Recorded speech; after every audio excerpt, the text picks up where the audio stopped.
Support for children and misconceptions about what is helpful.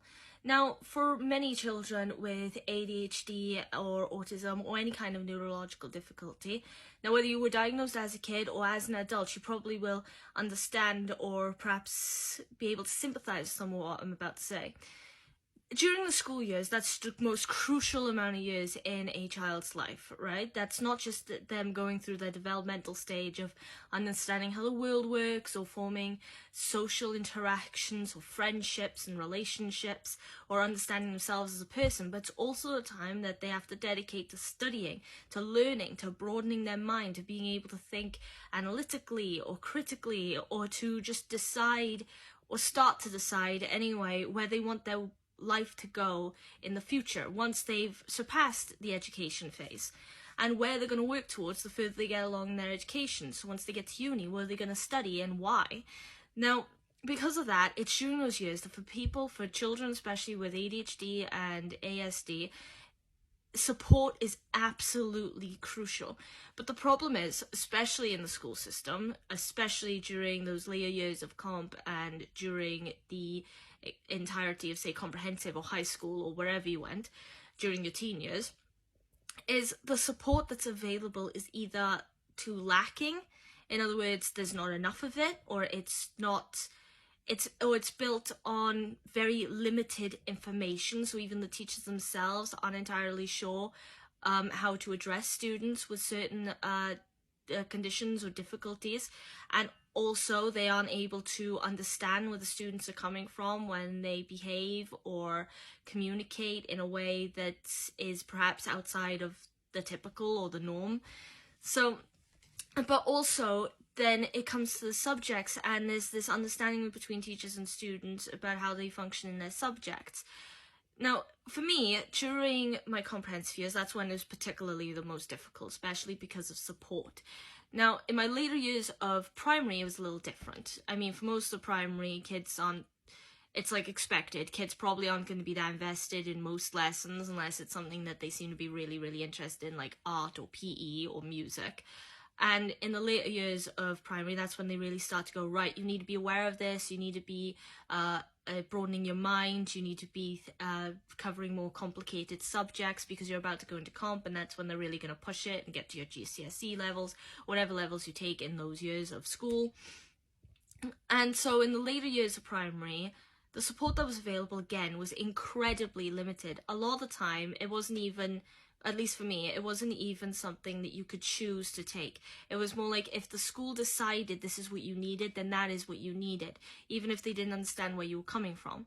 For instance, they had an anger management class, and I was actually put into the anger management class because there were times where I would get super angry in class, or even times when I would lash out, or sometimes I'd argue with the teachers, or sometimes it would look like I was about to explode.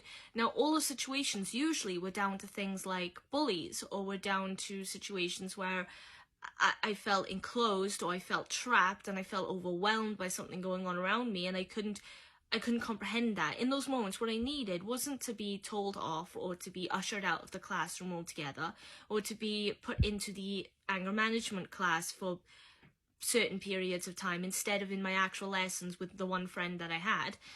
What I needed in that moment was a little bit of understanding, was perhaps to be removed from classroom, be offered a place where I could sit quietly for all of 10-15 minutes or so until I got my bearings, till I'm able to calm myself down and then come back into the classroom when I'm not feeling overwhelmed and get on with my subjects, because I enjoyed what I was learning. I was really invested. So taking out classes actually made things worse a lot of the time. And in the anger management classes, it was always things like finger painting, or they tried to teach you basic skills that perhaps you were slow to learn, because that's the thing with learning difficulties as well. It's a learning difficulty, not a learning impossibility. I was treated a lot of the time like I wasn't capable in the first place of being to the standard of other students, or learning as much as other students around me were learning. For instance, I couldn't read until I was about 11 years old. Because of that, it was a problem in class, of course, with work, and my spelling wasn't great, and neither was my handwriting. I did work on my handwriting off my own back because I hated that it looked horrible, and eventually looked nice, but still my spelling, my reading was not great. So even though I loved the subjects, even though I loved books and things, which is interesting, but So in the anger management class as well, they would also try and teach me to write, and the TAs got really annoyed with me because they tried to teach it. For some reason it didn't sink in. I'd overlook it, I'd get frustrated, and then I'd turn away. And instead of trying to see or trying to think flexibly and find a way for me to learn or better understand or better engage with what they were trying to teach me, instead they would get angry in turn, or they would even give up at times. Now, for me, I learned to read because I found a book that I was interested in. I was always interested in mythology and ancient stories, even though I couldn't read lots of them myself. My uncle and my dad would read them to me. My uncle had a book, however, that was really, really colourful, and it was the colours that got me because I also liked art. And I wanted to know what was in it, but he wouldn't read it to me at the time. He was only 2 years older than me, so I couldn't expect him to give up his game time for that, now could I, all the time? So because I was so hyper-fixated and obsessed with this idea of reading this book, next thing I knew, I picked up reading overnight practically. I was invested, I wanted to learn, I needed to, because there was something I was aiming for. Now when that happened, the people in the anger management place, especially when they tried to go over reading and writing and basic skills, they were very, very surprised and shocked. They had no idea how this happened all of a sudden, and suddenly I was a much more calmer person. At the time, I couldn't explain to them why or what was going on, which is part of the reason why throughout the years I've started learning about my conditions and such, and myself as a person, to try and understand these things better, which is important. But in comprehensive school, it's the same thing. There are lots of support sometimes available, but perhaps it's not the right one, which is where the misconceptions come into play. For my brother at the moment, it's a big argument we're having because one of my youngest brothers, he's got a slightly more severe form of autism than the rest of us, or just mean in his behaviours and how easily he can be triggered in certain things. Because of that, he was put into the nurture group in his comprehensive school, which initially sounded okay. It was a small group of people, so less distraction, less noise, the idea was less overstimulated perhaps. And then the idea was to teach them, give them some extra English and maths lessons, teach them extra skills like that, make sure they're up to date on things that perhaps are more difficult for them to learn until they get to their GCSE levels. It took us too long to realise that what they were actually doing was that they were taking the students out of the lessons altogether sometimes, especially when inspectors came to the school, which is cruel because it's like, all right, not notice the children who are really, really struggling and focus on the children who look perfect, because that's exactly what it felt like it was happening. And they would take them shopping, gardening, they get to drink juice or play video games. And my brother was frustrated because he wanted to be in a class with his friends first and foremost, because he enjoyed being around his friends who were in the mainstream classes. And the kids in the little nurture group class, when teachers weren't there, were often mean to him, in fact. But also the subjects his friends were learning was they were learning every subject that they would cover in the comprehensive that was compulsory, and my brother wasn't. He was excluded from subjects like geography and history, which he found very unfair, especially because he's actually pretty good at history, and he got that from talking with me and the stuff I've taught him. So he was frustrated with that a lot. And then he couldn't understand why his friends were getting to learn these things, and he wasn't, including languages. He didn't understand why it was happening.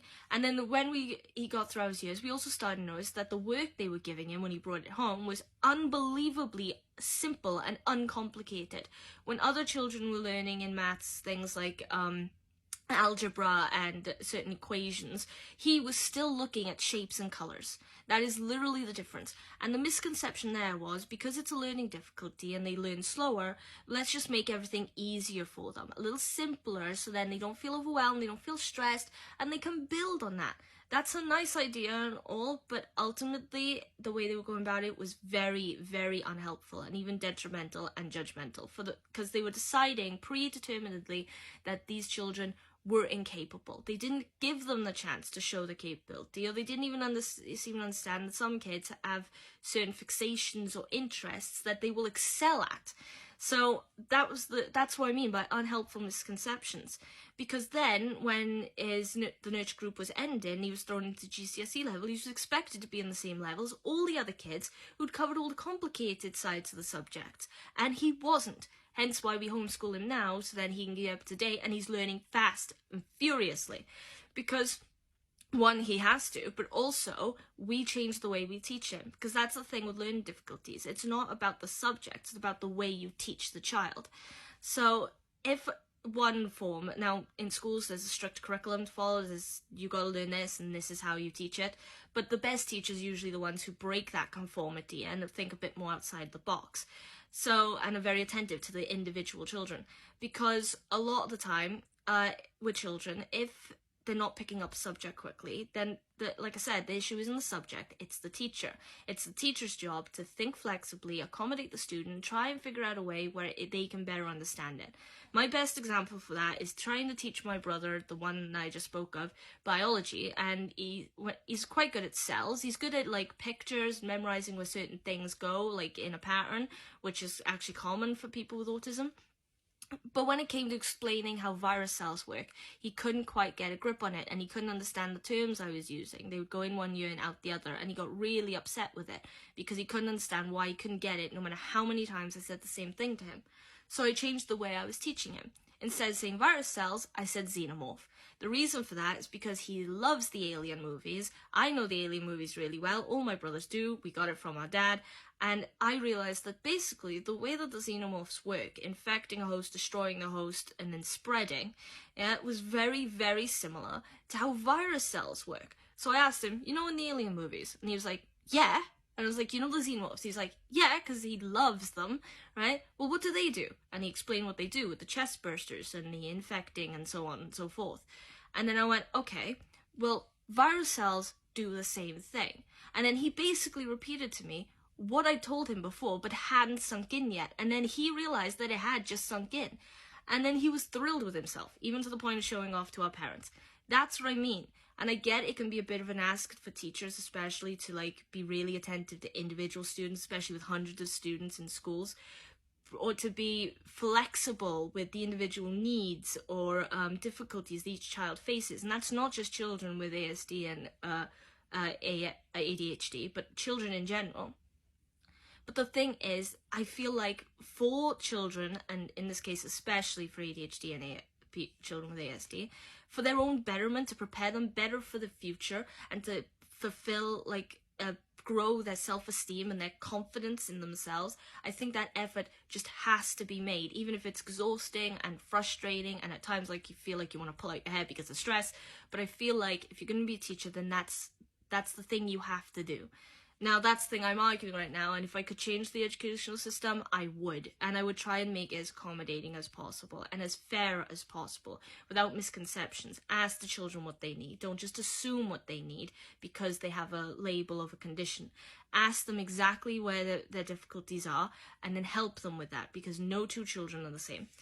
Anyway, that's all I want to talk about in this video. If you like the video, please leave a like, or follow me on TikTok. There we are. Sorry, now my brain is getting foggy.